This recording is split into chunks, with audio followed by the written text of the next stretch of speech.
Welcome back to the channel for another video. Today we're here in the sea and we're back talking about Wrexham Football Club. Today I'm going to be bringing you sort of a big video today. We're going to be discussing the financial side of Wrexham Football Club, as we have done a couple of times before on the channel. We're going to be talking about how much a Wrexham Football Club really worth in 2025. We're going to be having a look at a couple of different factors that have contributed heavily to Wrexham's rise in club valuation over the past 12 or 24 months or so.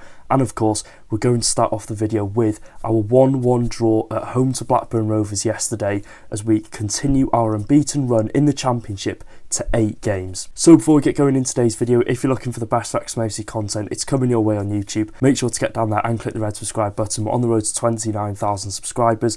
And let's go for a like target of 500 likes on today's video. And without further ado, I think it's only right that we start with that dramatic draw yesterday against Blackburn Rovers. So as I've just said, our unbeaten run in the Championship stretches to 8 games in completely dramatic fashion, as Max Cleworth's 95th minute equaliser really did get us out of jail after a very mediocre performance. And I think there's no hiding the fact and there's no shame in saying it was a very mediocre performance from Wrexham. But it's one of those games that you look at, you take the point and you run off and you never talk about this game again, because it's definitely one to forget considering how well we've played over the past couple of weeks. If we're looking at the first half in this game, I thought it was Blackburn's game. It was Blackburn's half completely. They went into the second half 1-0 up thanks to a good header from Johnson, and to be honest, I thought they were the more effective team on the ball. Wrexham had more of the ball sort of in possession, but we didn't really create many chances, and we didn't create the chances that we did have in the final third. And you're looking at Blackburn on the other hand, they started the game off well. They had a couple of attacks, in the first 10 minutes, and then of course they punished us with, I think it was McElhenney that was out of position on the left hand side, but they got the good cross into the box. And to be honest, I don't know how he's won the header. He's sort of leaning back and then headed it across goal, and it sort of caught Arthur off guard. But again, you look at Blackburn in that first 45, they looked really good, and you looked at the first half compared to the second half and you thought Blackburn Rovers would, it wasn't going to end 1-1. I thought they'd have punished us with a second goal, which they could have done in the second half, which we'll get talking on in a minute. But I think both sides definitely had the ball and the action in the final third, but it was Wrexham that didn't do anything with the opportunities that they could possibly create, and it was Blackburn, of course, that took their chance and probably could have made it 1 or 2-0 after that. If we are looking statistics wise, Wrexham in the first half, 35 final third passes, 1 shot. Blackburn Rovers, 38 final third passes, 7 shots. So you're looking at the stats. Both teams have had the ball in the final third. The action has been down both ends quite heavily and quite similarly to obviously the statistics wise. But if you're looking at Blackburn's 7 shots to Wrexham's 1, I think defensively they had learned how to keep Nathan Broadhead out of the game. They were marking Kiefer Moore quite well. So they definitely did their homework on Wrexham on the advanced positions, and of course attacking wise they did make the most of their chances with the goal, but I think they will be disappointed that they could have gone into the break 2 or 3-0 up. But we can't have any complaints about the first 45, and like I said, in all honesty, we're lucky that we weren't playing a clinical team like Coventry City, like possibly Stoke City, Middlesbrough, etc., who on their day they have that quality. If they're getting the chances presented to them and if they're getting the ball in the final third, they're going to punish us, because if we were playing a better team than Blackburn, it would have been game over at half time. But the second half was completely different. Wrexham really turned on the switch. I'm assuming they got a bollocking from Phil Parkinson at half time, and it worked. It must have worked, whatever was said, because it was just a completely different team that came out into that second half, which we've seen so many times post takeover with Wrexham. If we're losing or if we're drawing at the break, that second 45, that 15 minutes at half time makes such a difference. The tactics, the words from Phil Parkinson, Steve Parkin, we know they're vocal in the dressing room when things aren't going right, and it's all down to the players as well to go out there and put a better performance in, and they did exactly that. They looked a completely different team. They really put the pressure on Blackburn Rovers' backline, especially in that last 30 minutes of the game. And we brought those attacking players on. You're looking at Windass, you're looking at Smith. Yes, we had those attacking players on the pitch, but just all round there was just urgency to get the ball forward, spray it out to the channels. Yes, at times you could look at the performance and you could look at the tactics, and it is kind of the same. Get the ball, put it out into the wings. But we were creating those chances, and eventually we got a goal in basically the last kick of the game through Nathan Broadhead. And talking on Broadhead, I think it was really good to see Windass, Broadhead and Kiefer Moore all play together up front. I can't see Phil Parkinson going for this again in the future from the get-go and from minute 1, but to see those three, be just contributing to the final pressure that Wrexham were putting on in the past 30 minutes, it was just really good, and it was really good to see all of them get a good spell on the ball. Windass was driving the ball forward, playing in that slightly deeper role. Broadhead was picking it up, and Keith Moore, of course, was winning the flick-ons, and there was going to be players there because Wrexham just made those attacking subs, and it made such a difference in the game. And if we are looking at our offensive play, we could have got an equaliser so much earlier in the game. Keith Moore had a couple of half chances, Nathan Broadhead as well, should have made it 1-1 with basically that open goal on his weaker foot, but again, he made the most of it. Nathan Broadhead, you could give it to Broadhead, you could do it to Cleworth, but I think Cleworth did get the final touch. But if we are looking at the second half stats compared to the first half, 63 final third chances for Wrexham, 15 shots. Blackburn Rovers, 13 final third passes and just 5 shots. So Wrexham really turned the switch in that second half, really came out all guns blazing. And, I think we could have maybe won the game. It sounds silly, but it was a poor performance in terms of all over the pitch. There were a couple of sloppy passes. Blackburn Rovers exposed us a couple of times, and I don't know if this is the heavy scheduling that Wrexham have had over the past couple of weeks, because it definitely has felt like we've played a game Saturday, Wednesday, Saturday, Tuesday, just consistently. So it's good that we'll have a week off before Preston North End away, a good rest for the players, but to come out of this really busy spell unbeaten, I think it was like the 4 or 5 games that we did have in like a 2.5 week period, to come out of that unbeaten and to be in 9th position in the Championship, I think is just really, really good, and I'm really proud because the players have put 110% in.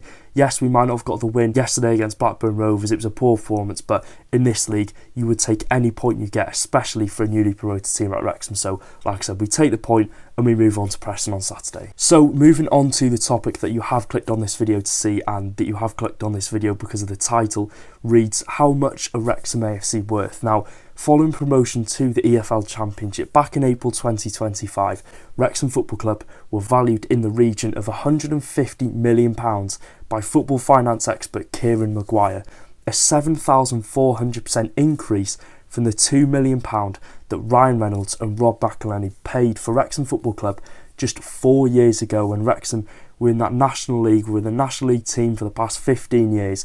Wrexham are now valued and could rise to £150 million, which again is crazy to say, and those words coming out of my mouth will never make sense to me, and I'm sure that'll be for a lot of Wrexham fans as well. But today I'm going to be looking at the different factors that have caused this number to significantly increase over a very short period of time. So I think the first talking point is the most obvious one. It's commercial and sponsorship.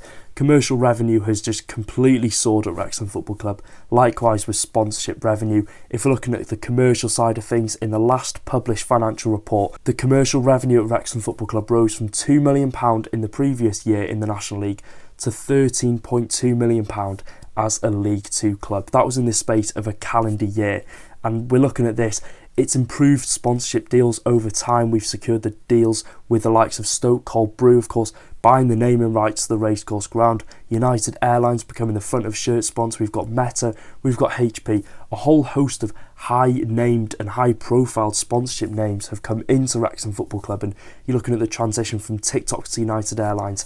It's clear to see that Wrexham's sponsorship values hold so much in terms of the price tag, because rightly so, we've seen the exposure from the documentary, the promotions up the leagues, but to see it rise from 2 million to 13.2 million makes you question, now as a Championship club, what is that number going to be? Because that's just completely dwarfed any League Two side's sponsorship and commercial revenue ever released in the financial reports. So could you be looking at that number possibly doubling, even tripling in the Championship? We won't get this financial report until 2027, but until then I think we can make some really good guesstimates as to how much Wrexham sponsorship and commercial value holds, because it is going to be a lot of money. The Financial Times have also reported that shirt sales at Wrexham could reach 100,000 across the globe, with most of the shirts being sold here in Wales, England. We've seen Ireland, Scotland, Canada, USA, a whole host of countries across the world are distributing and are selling Wrexham shirts in their shops, and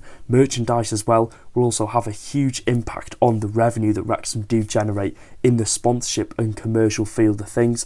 And obviously, like I just said, the distribution of the kits over the past 12 months or so has had a massive impact and will have a massive impact when we do know how many shirts we've sold and how much revenue we have made from merchandise, because the distribution over the past, like I said, 12 months to have shirts now in Canada, in USA, in regular big name stores across the world is just going to help massively on the financial side of things and just improve and increase kit sales over the next 12 months or so. And of course, there's no hiding the fact that the continuous promotions from the National League to League 2, League 2 to League 1, and most recently League 1 to the Championship has had a massive financial impact on the club. We're looking at the sponsorship values, of course, like I've just talked on, will have massively increased, as well as the likes of the TV money generated at Wrexham Football Club. That is going to massively increase from previous seasons because we're a Championship club now. The Championship TV revenue values hold so much for every Championship club. It's reported this year in the Championship that each club will earn £3 to £4 million from the Sky Sports deal, in comparison to the National League, where we were playing on NLTV. It's just going to be complete peanuts. And we're looking at the total package for what Wrexham will gain in the Championship from broadcasting, from the central payment revenues, it's likely to be between £9.5 and £12.5 million. And it's the factors like this, and it's the small things like the TV revenue over years that people might not fully understand and might not think that have a big reasoning as to why the club is valued at £150 million. It's these factors like the TV revenue that contribute to the drastic increase in the club valuation. The documentary is a big factor as well. It's something I've talked on the channel for over the past couple of years, and something I've talked on heavily as to why Wrexham have grown on and off the pitch. We don't directly benefit financially off the docu-series of Welcome to Wrexham, but it was a very strategical decision from Ryan Reynolds and Rob McElhenney in doing so, because with obviously the documentary, it reached a worldwide fan base, and probably a fan base that I think a lot of fans didn't expect to see. But with millions of people tuning into each episode of Welcome to Wrexham, it's allowed us to grow a whole new fan base in a lot of different countries across the world, which has further resulted in increased merch sales, membership subscriptions to Wrexham Football Club, iFollow. It's helped to secure big sponsorship names, because the more people that watch Wrexham, the more people that follow on social media, the more people that watch Wrexham across social media, on TV, is going to bring those big names into the club, which we have seen through United Airlines, HP, Meta, etc. So we're looking at that as well. And if you're looking at on the pitch and sort of in the stadium of Wrexham, it's led to increased attendances at the racecourse ground. Yes, it might not be the direct reason as to why the racecourse attendances have drastically gone up over the past couple of years. We really don't know, but you'd like to think that people are coming in from all over the world to come to the racecourse ground and watch Wrexham, which again, it just shows and highlights how much the documentary has had a big impact on Wrexham Football Club. And I think as well, the fact that the 50% of the turnover that Wrexham did generate in the 23-24 season shows the global appeal that the documentary has and continues to do so in this current day, because the documentary has just got better and better and better over the past couple of seasons, and I'm sure there's more and more people tuning in, because just the demand for Wrexham shirts, the demand for tickets, the demand for everything Wrexham related in this current day is just sky high, and you'd never think that. We've got the 7,500 seater cop stand going up, and it's going to be very likely that Wrexham do fill that and do fill the racecourse ground again when that cop stand is up. And it does just highlight how much Ryan and Rob have grown this football club and have really just unlocked a sleeping giant. So finishing off, I do think the Championship this season for Wrexham will be a completely different ball game in terms of finances. It's likely to see that we'll make more losses than previous years, because it's higher wages, it's just a higher value and a higher cost to run the football club in the Championship. We've paid a lot for players, we've paid a lot for player wages, so whether the £150 million valuation is realistic from Kieran Maguire, he said it could rise to that number over the course of the season. We'll have to wait and see, but in my personal opinion, I don't think that's unrealistic at all. I can see it soaring above 125 million, 100%, but we'll just have to see what happens. So that is it for today's video. If you did enjoy, make sure to drop a like. Let me know your thoughts in the comment section down below. How much do you think Wrexham Football Club are valued at this moment in time? We're probably looking at £150 million. There's sources and online media outlets that have said $350 million, etc. But I think a reasonable price tag at this moment in time and this day, I think it's £100 million, because Wrexham is a giant force in Welsh football at the minute. So yeah, until the next video, take care guys, up the town.